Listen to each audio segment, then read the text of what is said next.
திமுகவை ஒழித்து விடுவோம் என்று பிரதமர் மோடி கூறியுள்ளார். திமுக ஒன்றும் சாதாரண இயக்கம் இல்லை. பலர் உயிர் தியாகம் செய்தும் ரத்தம் சிந்தியும் வளர்ந்த இயக்கம். திமுகவை ஒழிப்பேன் என்று கூறியவர்கள்தான் ஒழிந்து போனார்கள். நான் அமைச்சர் என்பதால் அடக்கி வாசிக்கிறேன், இல்லையெனில் பீஸ் பீஸாக ஆக்கிவிடுவேன் என்று சிறு குறு தொழில்துறை அமைச்சர் அன்பரசன் பேசியுள்ளார். வேலூரில் நடைபெற்ற மயான கொள்ளை திருவிழாவின் போது 60 அடி உயர தேர் சரிந்து விழுந்ததில் தொழிலாளர் ஒருவர் சிக்கி பலத்த காயமடைந்துள்ளார். மக்களவைத் தேர்தல் நடைபெறவுள்ள நிலையில் தமிழகத்தின் 39 தொகுதிகளுக்கான தேர்தல் பொறுப்பாளர்களை நியமித்து தேமுதிக பொதுச் செயலாளர் பிரேமலதா விஜயகாந்த் அறிவித்துள்ளார். மக்களவைத் தேர்தல் கூட்டணி குறித்து தேமுதிக இன்னும் முடிவெடுக்கவில்லை. அதிமுகவோடும் பாஜகவோடும் கூட்டணி குறித்து பேச்சுவார்த்தை நடத்தி வருகிறது. இந்நிலையில் தமிழகத்தின் 39 தொகுதிகளுக்கான தேர்தல் பொறுப்பாளர்களை பிரேமலதா விஜயகாந்த் நியமித்து அறிவித்துள்ளார்.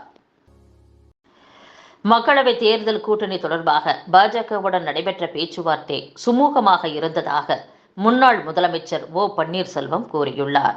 பாஜக குழுவினரான மத்திய அமைச்சர்கள் கிஷன் ரெட்டி, வி.கே. சிங், எல். முருகன், பாஜக மாநில தலைவர் அண்ணாமலை ஆகியோரை ஓ பன்னீர்செல்வம் சந்தித்து கூட்டணி பேச்சுவார்த்தை நடத்தினார்.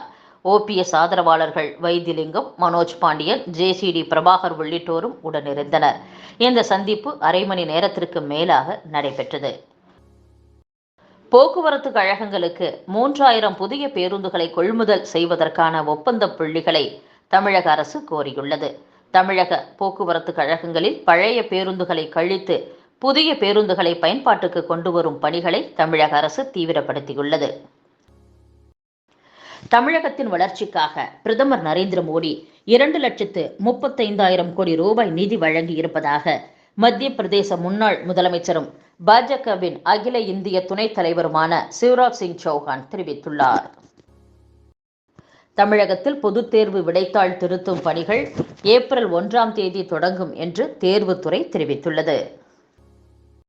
மக்களவைத் தேர்தலை நேர்மையாக நடத்த உச்சநீதிமன்றம் தலையிட்டு நடவடிக்கை எடுக்க வேண்டும் என்று விடுதலை சிறுத்தைகள் கட்சி தலைவர் திருமாவளவன் வலியுறுத்தியுள்ளார்.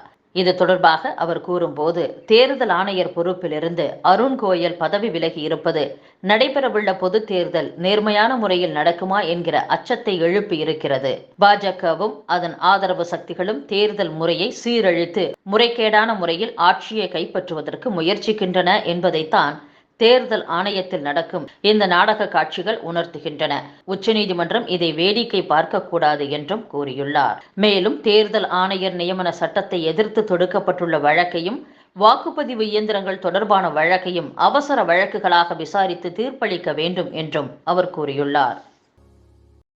போதைப் பொருள் கடத்தல் விவகாரத்தில் ஜாஃபர் சாதிக்கை கைது செய்து அதன் மூலம் திமுக மீது பழி போட பாஜக திட்டமிட்டுள்ளதாக குற்றம் சாட்டியுள்ளார் தமிழக சிறுபான்மையினர் ஆணைய தலைவர் பீட்டர் அல்போன்ஸ்.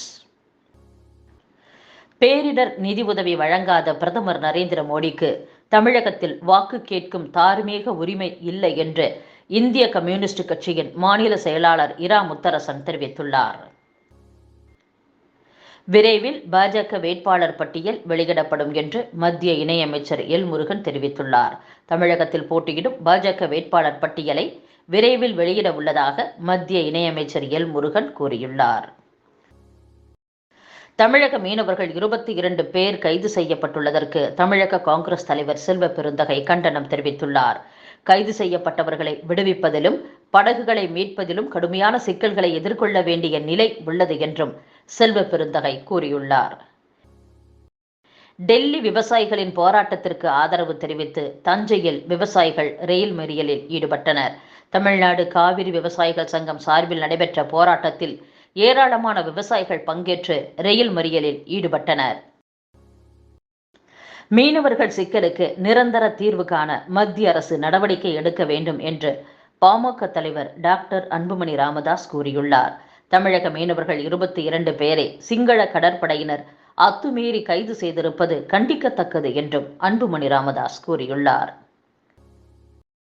பிரதமர் நரேந்திர மோடியை ஜெர்மனி சர்வாதிகாரி ஹிட்லருடன் ஒப்பிட்டு பேசிய அகிலேஷ் யாதவுக்கு பாஜக கண்டனம் தெரிவித்துள்ளது. பிரதமர் மோடியை அவமதிப்பவர்களை இந்தியா சகித்துக் கொள்ளாது என்றும் பாஜக கூறியுள்ளது. முன்னதாக பிரதமர் மோடியின் பெயரை குறிப்பிடாமல் அவரை தாக்கி பேசிய அகிலேஷ் யாதவ், கடந்த 2014ஆம் ஆண்டு ஆட்சிக்கு வந்தவர்கள் 2024ஆம் ஆண்டு வெளியேற இருக்கிறார்கள். முன்பு ஹிட்லரின் ஆட்சி காலம் 10 ஆண்டுகள் இருந்தன. அவரால் 10 ஆண்டுகளுக்கு மேல் ஆட்சி செலுத்த முடியவில்லை. எனவே இப்போது இவரும் தனது 10 ஆண்டு கால ஆட்சியுடன் வெளியேற இருக்கிறார் என்று பேசியிருந்தார். மேற்கு வங்கத்தில் மொத்தமுள்ள 42 மக்களவை தொகுதிகளுக்கும் திரிணாமுல் காங்கிரஸ் வேட்பாளர்களை அக்கட்சி தலைவரும் அம்மாநில முதலமைச்சருமான மம்தா பானர்ஜி அறிவித்துள்ளார். மேற்கு வங்கத்தில் திரிணாமுல் காங்கிரசுடன் கூட்டணி அமைக்க காங்கிரஸ் தொடர் முயற்சிகளை மேற்கொண்டு வந்த நிலையில் அக்கட்சியை மம்தா கைவிட்டுள்ளார்.